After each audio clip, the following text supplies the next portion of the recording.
Há alguns anos atrás, dois filmes britânicos receberam o Oscar da Academia de melhor filme do seu respectivo ano.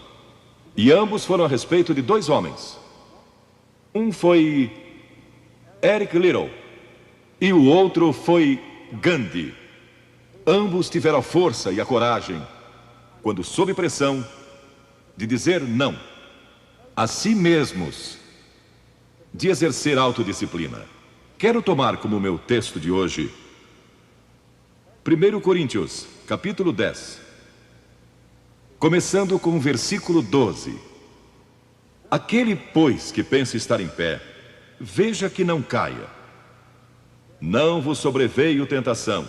Ouçam isto: não vos sobreveio tentação que não fosse humana. Todo ser humano enfrenta tentações no decorrer de sua vida. Mas Deus é fiel e não permitirá que sejais tentados além das vossas forças. Pelo contrário, juntamente com a tentação, vos proverá livramento, de sorte que a possais suportar. Deus proveu escape, se você conhece a Cristo. Bom, aqueles dois filmes tiveram um tremendo impacto sobre o mundo. O de 1982 foi Carruagens de Fogo, a história de Eric Liddell, um jovem que disse não a si mesmo e sim a Cristo. Ele surpreendeu o mundo quando se recusou a correr num domingo nas Olimpíadas de Paris de 1924. E vocês todos sabem que ele disse não até mesmo ao príncipe de Gales, que lhe pediu que corresse, porque ele era o homem mais rápido do mundo nos 100 metros. Mas ele disse não, porque ia ser num domingo e era contra suas convicções bíblicas escocesas. E recentemente foi comemorado o 60º aniversário da grande vitória de Eric Liddell nas Olimpíadas, porque ele correu nos 400 metros, em que ninguém achava que teria chance, e venceu. E fizeram esse grande filme a respeito da sua vida. E o que muita gente não sabe é que a vida de Eric Liddell não se limitou àquela vitória, porque depois que se formou na Universidade de Edimburgo, quando partiu, a estação estava lotada de colegas e professores cantando "Saudai o nome de Jesus", porque Eric Liddell foi para a China como missionário. Foi capturado pelos japoneses durante a guerra e morreu num campo de concentração japonês. Mas naquele campo, ele trouxe alegria e coragem a todos os prisioneiros, pois pregou para eles e cantou para eles, ministrando as suas almas. E ouvi dizer que estão preparando um outro filme, mostrando sua vida ali, porque ele teve coragem de dizer não. O mundo ouviu falar dele, porque ele disse não àqueles que tentaram fazer com que abandonasse as suas convicções cristãs pessoais. E eu penso em William Booth, há pouco mais de 100 anos atrás, que fundou o Exército da Salvação. Ele se converteu, tornou-se um vigário, um pastor, e foi para as favelas de Londres, para as zonas da luz vermelha. Pregou entre a gente pobre, formou um pequeno grupo chamado Banda Aleluia, e ia às esquinas, e ia também às prisões. E alguns dos líderes religiosos da época não gostaram daquilo. E assim ele foi chamado diante de uma conferência de líderes religiosos. E disseram: William Booth, você vai pregar onde nós o mandarmos. Senão, será excomungado. Ali estava ele, diante daquela vasta assembleia de pastores. Que podia dizer? Catherine Booth, que se tornou tão famosa quanto ele, sua esposa, estava na galeria e abanou o seu lenço gritando: William, diga não! E William obedeceu sua esposa e disse não. E assim nasceu o Exército da Salvação.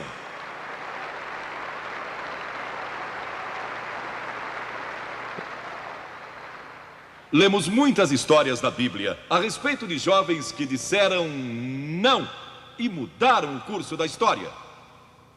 A primeira que quero mencionar, talvez nunca tenham ouvido falar. Seu nome foi Vasti e foi rainha da Pérsia.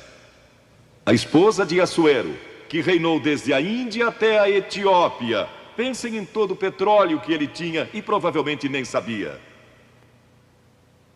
Um dos monarcas mais ricos que já viveu.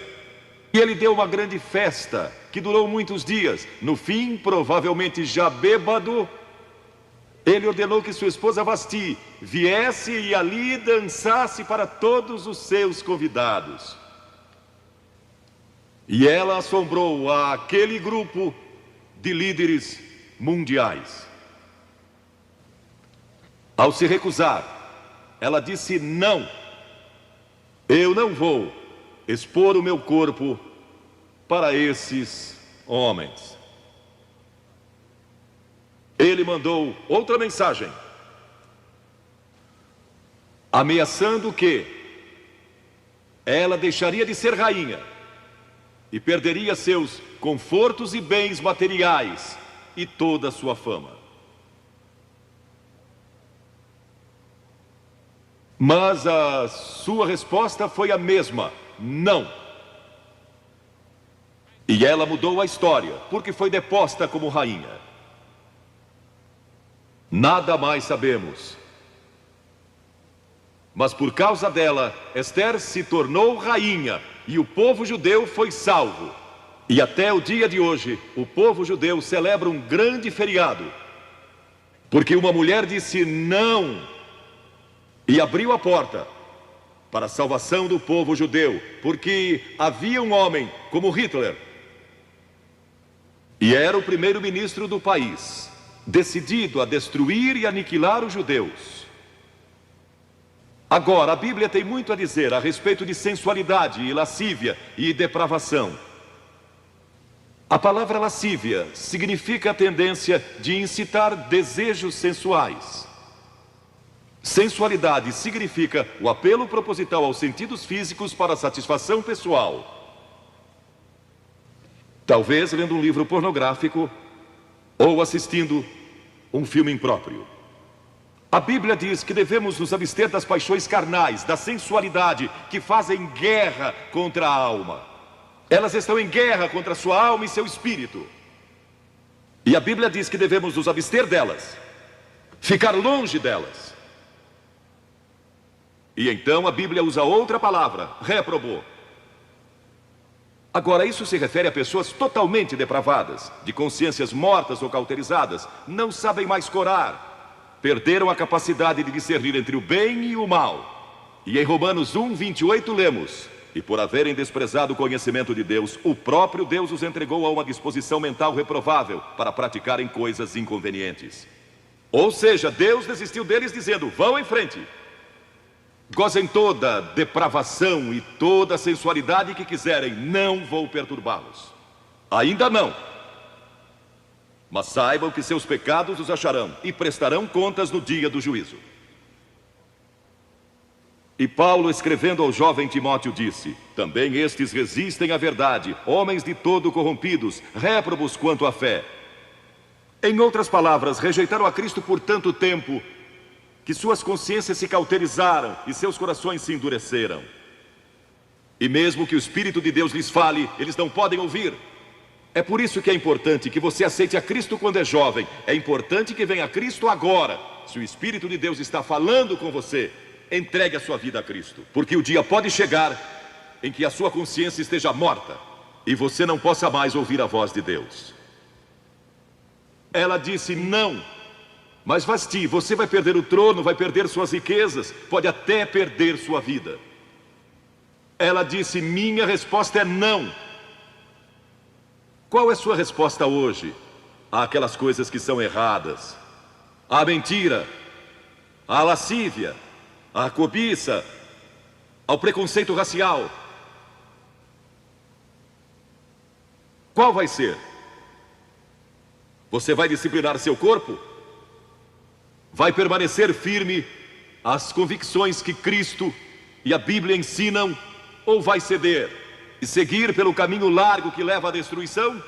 Ou vai entrar pela porta estreita e pelo caminho apertado que conduz à vida eterna? Qual vai escolher? Você tem uma escolha hoje. Deus nunca vai forçá-lo a escolher. E então houve um outro jovem, um jovem chamado Daniel. E a Bíblia diz que Daniel resolveu em seu coração que não se contaminaria com as finas iguarias do rei, nem com o vinho que ele bebia. Agora, Daniel era um jovem que tinha um propósito. Ele havia sido capturado em Jerusalém.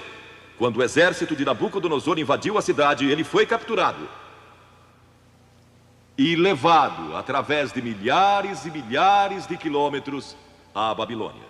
A quase 3.000 quilômetros de sua própria terra, sem aviões nem automóveis. Eram semanas de viagem. Mas ele estava resolvido a servir a Deus. E não devia ter mais de 12 ou 15 anos de idade. E Nabucodonosor, o grande rei, levara cativos de Jerusalém para a Babilônia. E ordenou que aqueles jovens, em quem não havia defeito, de boa aparência, instruídos em toda a sabedoria, fossem ensinados em sua corte, para que ele pudesse usá-los. Ele queria usar aqueles jovens judeus, porque sabia que eles tinham um dom especial. E durante o período de treinamento, mandou que lhes dessem os melhores vinhos e as mais finas iguarias, e todos os confortos disponíveis na corte de Nabucodonosor. Mas Daniel disse: não, não quero o vinho do rei, e não quero as iguarias do rei. Quero dormir no chão, não numa cama de penas. Quero viver uma vida simples e também disciplinada. Que diferença dos que mal podem esperar pelo dia em que possam sair de casa e se divertir. Mas não Daniel. Daniel estava longe de casa e ninguém saberia se ele fizesse algumas dessas coisas. Ninguém saberia se ele tivesse uma namorada e dormisse com ela, ou se embebedasse com o melhor vinho do rei. Ninguém saberia lá em Jerusalém, e ele poderia ter se tornado muito popular. Mas esse primeiro não, quando jovem, preparou-o para o grande não, quando era primeiro-ministro da Babilônia. E foi lançado na cova dos leões, porque não abandonou sua fé em Deus. Nós nos contaminamos ao comer demais, ou ao nos embebedarmos, ou ao tomar drogas, ou gastando tempo demais assistindo televisão, ou indo aos cinemas. Jesus declarou em Lucas capítulo 21: acautelai-vos, para que nunca vos suceda que os vossos corações fiquem sobrecarregados com as consequências da orgia e das preocupações deste mundo, e para que aquele dia não venha sobre vós repentinamente. O apóstolo Paulo disse: não disponhais para a carne no tocante às suas concupiscências. E Pedro disse: porque basta o tempo decorrido para terdes executado a vontade dos gentios, tendo andado em dissoluções, concupiscências e em detestáveis idolatrias. A Bíblia diz que devemos disciplinar nossas mentes e também nossos corpos, e disciplinar o coração pela nossa fé em Cristo. E então houve outro jovem chamado José, que foi vendido para o Egito pelos seus irmãos e se tornou escravo de um homem chamado Potifar. E Potifar tinha uma linda esposa. E José era forte e bonito. E em Gênesis, no capítulo 39, se quiserem ler a história, lemos a respeito da tentação de José. A esposa de Potifar se apaixonou por José, porque José se tornou mordomo de toda a casa de Potifar, cuidando dos seus negócios. E ela viu aquele belo jovem, viril e de boa aparência, andando pela casa e pelo jardim, cuidando dos negócios todos os dias. E ela o cobiçou. E disse: deita-te comigo. Ele disse: não. E acrescentou: não posso fazer isso ao meu senhor, que me confiou tudo o que tem, exceto sua esposa. Não posso pecar contra Deus, o Deus dos meus pais. Ele estava longe de casa, lá no Egito, quem saberia?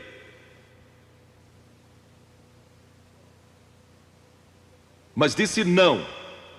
E quando disse não, na última vez, ela o agarrou e ele fugiu dela, deixando sua capa. E ela começou a gritar, chamando os servos e dizendo: ele tentou me violentar. O que não era verdade. Mas Potifar acreditou e mandou que ele fosse lançado na prisão.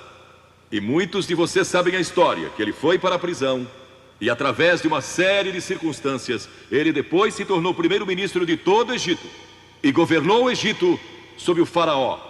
Deus o guardou e o promoveu, porque José teve a coragem de dizer não quando foi tentado. Agora, sexo não é pecado. O sexo nos foi dado por Deus para a propagação da raça humana e para nosso prazer, dentro de certos limites que Deus estabeleceu para o matrimônio. As características de um cristão são autocontrole e autodisciplina. E Paulo, escrevendo a Timóteo, disse: conserva-te a ti mesmo puro. Mas como você pode se conservar puro num mundo como este? Como pode se manter puro olhando para as bancas de jornais ou assistindo a alguns filmes? Como pode se manter puro com as tentações que enfrenta todo dia? Não pode, de modo algum, exceto se Cristo está em seu coração, Ele lhe dará a força e o poder, porque nenhuma tentação lhe sobrevirá que Cristo não lhe ofereça o meio de escape. Entregue sua vida a Cristo hoje, deixe que Ele controle a sua vida, deixe Ele ser Senhor de sua vida, deixe que Ele controle essa área de sua vida, sua mente, seu corpo e sua vida sexual. Deixe que Ele tome conta dela. E lemos a respeito de um outro jovem chamado Moisés. Em geral pensamos em Moisés como um homem velho, de barba, mas foi na juventude que ele tomou a decisão que o levou à grandeza.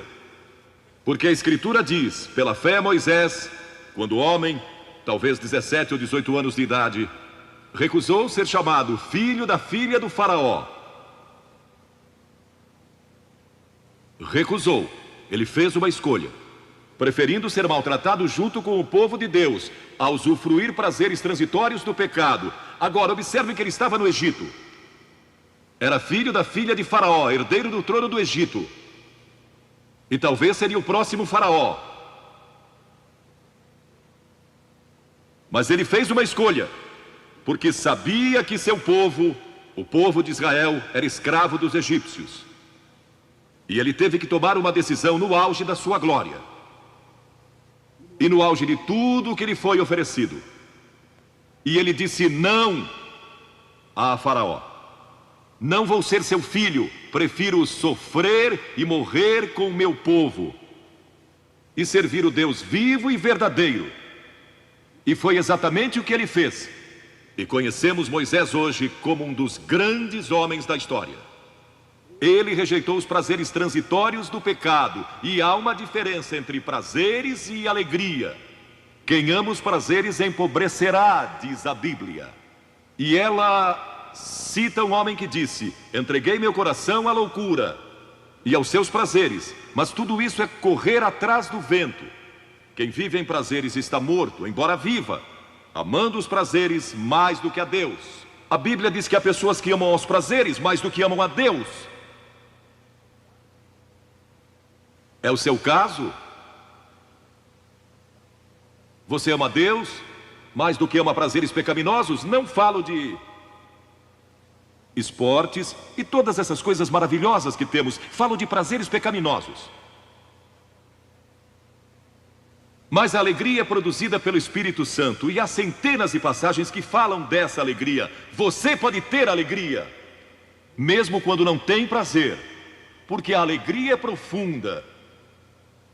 O anjo disse aos pastores naquela grande noite: não temais, pois vos trago boa nova de grande alegria, que o será para todo o povo.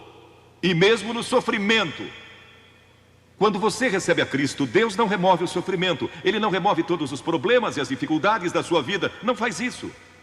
Ele não promete, se você está desempregado, conseguir um emprego amanhã se você aceitar a Cristo hoje à noite.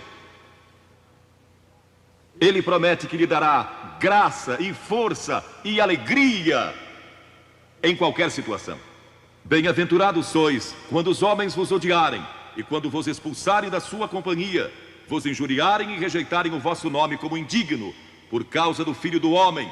Regozijai-vos naquele dia e exultai, Ele disse: quando vierem a mim e tiverem problemas e tribulações e as pessoas odiarem vocês, ele disse: exultai, porque grande é o vosso galardão lá no céu, pois dessa forma procederam seus pais com os profetas. Todos que viverem piedosamente em Cristo serão perseguidos, a Bíblia diz. Ainda haverá sofrimento. Jesus disse: quem não tomar a sua cruz e negar-se a si mesmo, não pode ser meu discípulo. Moisés escolheu a alegria de seguir a Deus, em vez da vida de prazeres no Egito. O que você está seguindo? Qual é a sua escolha nesta hora? E então o último é Jesus. Jesus foi tentado em todas as coisas à nossa semelhança, mas sem nenhum pecado. Quer dizer que Jesus foi tentado a mentir? Sim. Que Jesus foi tentado a cobiçar? Sim. Que ele foi tentado a adulterar? Sim. Que Jesus foi tentado a roubar? Sim. Ele foi tentado em todas as coisas, como nós, mas sem pecado. Como ele teve vitória sobre a tentação? A Bíblia nos diz no capítulo 4 de Mateus e em muitos outros textos, mas vou falar só deste. O diabo veio a ele quando ele estava faminto e sedento e disse: se és o Filho de Deus, manda que estas pedras se tornem em pães. Observem que ele tentou colocar dúvidas na mente de Jesus quanto à sua identidade. Agora, Jesus era o Filho de Deus, nascido de uma virgem, Filho de Deus, que foi ressuscitado dos mortos pelo poder de Deus e está vivo hoje. Mas o diabo pôs dúvidas em sua mente. Ele estava fraco e cansado e faminto, um ser humano. Ele não enfrentou o diabo como filho de Deus, enfrentou-o como homem. E ele sempre respondeu citando as Escrituras. É por isso que você deve decorar as Escrituras. Nem só de pão viverá o homem, mas de toda a palavra que procede da boca de Deus. Jesus disse que há uma coisa que é mais importante que a comida, e sexo, e coisas materiais. É sua vida espiritual. E então ele disse: se tu és o Filho de Deus, atira-te abaixo, porque está escrito: aos seus anjos ordenará a teu respeito que te guardem, para não tropeçares. E Jesus de novo respondeu: está escrito, não tentarás o Senhor teu Deus. E então o diabo levou a um alto monte e lhe mostrou todo o futuro do mundo, todos os reinos que ainda estavam por vir. E lhe disse: se dobrares o teu joelho e me adorares, eu te darei todos os reinos do mundo e sua glória. Jesus não argumentou se ele podia fazer isso. O diabo pode dar-lhe qualquer coisa. Alguns de vocês estão vendendo as suas almas por nada, coisas sem valor. A Jesus ele ofereceu o mundo todo, mas ele sabia que a cruz estava esperando por ele, e o único meio de salvação para o mundo era a cruz. Se tivesse obedecido o diabo, nós nunca teríamos tido a oportunidade de sermos salvos e perdoados.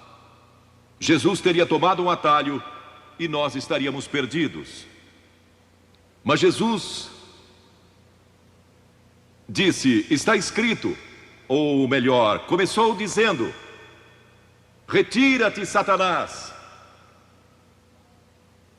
porque está escrito, ao Senhor teu Deus adorarás e só a Ele darás culto.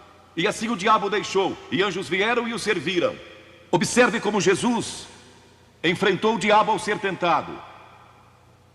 Primeiro, ele citou as Escrituras. Segundo, ele estava cheio do Espírito Santo. E terceiro, estava na vontade de Deus. Você está disposto a dizer não às tentações do diabo? Está? Pense nisso. E está disposto a dizer sim às declarações de Cristo, de que Ele é Filho de Deus, e quer que Ele entre em seu coração e perdoe seus pecados, salvando? Eu sei, muitos de vocês foram batizados e confirmados. A maioria de vocês talvez sejam membros de uma igreja, ou se identificam com uma igreja, ou talvez vão à igreja 2 ou 3 vezes ao ano. Não sei se fazem isso ou não, mas sei que muitos o fazem. Mas não podem declarar aqui hoje: eu sei que meus pecados foram perdoados, eu sei que vou para o céu. Deus está disposto a perdoar todo o seu passado hoje por causa da cruz. Deus está disposto a dizer: eu perdoo você, porque Ele ama você. E Deus se interessa por você como se você fosse a única pessoa em todo o mundo. E você pode recebê-lo nesta noite. Você diz: o que preciso fazer? Primeiro, deve estar pronto a se arrepender dos seus pecados. O primeiro sermão de Jesus foi sobre arrependimento. E a palavra arrependimento significa mudança, mudar suas ideias, mudar seu estilo de vida. Deixar que Cristo entre e o ajude a mudar. Está pronto a fazer isso? Não pode mudar por si mesmo. Mas Ele o ajudará a mudar. Não que você será perfeito. Significa que vai dar à sua vida uma nova direção. E Ele estará com você para ajudá-lo. À medida que você anda dia a dia com Cristo. Você vai falhar e vai errar. Não vai ser perfeito. Mas Cristo estará com você. Se estiver pronto a se arrepender, diga a Deus: nesta hora eu pequei e me arrependo. E estou pronto a mudar. E então a segunda coisa é que você o recebe pela fé. Cliff disse há pouco que você não pode racionalizar a salvação. Há certas coisas que podemos compreender, mas muitas delas a princípio você não pode entender. Tem que vir como uma criança, dizendo: não posso entender tudo, mas eu te recebo em meu coração hoje pela fé. Pela fé que somos salvos, pela fé e não por obras, para que ninguém se glorie. Pela graça que somos salvos. E então a terceira coisa: você está pronto a sair daqui hoje dizendo: vou segui-lo e servi-lo o melhor que me for possível. Sabem, em nossa reunião em Bristol, algumas semanas atrás, estava ali um jovem de 17 anos, e ele tinha ido à autoescola aquela tarde. E pediu que seu instrutor o deixasse em um dos portões do estádio. E entre aquela multidão, ele encontrou sua família, que tinha sido convidada para a cruzada. E no encerramento, ele e sua irmã fizeram o que vou pedir que vocês façam hoje. Vieram à frente e ficaram diante da plataforma, indicando que estavam entregando suas vidas a Cristo. Uma semana depois, esse rapaz de 17 anos morreu num acidente num túnel que desmoronou. Talvez vocês até tenham lido nos jornais. Ele disse sim a Cristo, nunca imaginando que em poucos dias ele estaria indo ao céu. E nós o veremos lá outra vez. Você sabe para onde iria se isso acontecesse com você? Certifique-se antes de sair daqui. Vou pedir que saiam dos seus lugares agora, centenas de vocês, talvez milhares até, e venham e fiquem aqui na frente, calmamente e reverentemente, dizendo ao vir: eu me arrependo dos meus pecados, quero receber a Cristo em meu coração, quero saber que fui perdoado e que um dia vou para o céu, quero esta nova vida. Você diz: mas Billy, por que você pede que venhamos publicamente? Por que em público? Porque toda pessoa a quem Jesus chamou no Novo Testamento chamou em público. Ele disse: se não estiver disposto a me confessar diante dos homens, tampouco eu o confessarei diante do meu Pai que está nos céus. Jesus morreu publicamente por você, despido, sangrando, diante de toda aquela multidão. Por você. Certamente você pode vir à frente hoje declarar sua entrega a Cristo. Não somente os jovens, talvez você tenha 70 ou 80 anos. E Deus falou com você hoje. Levante-se e venha.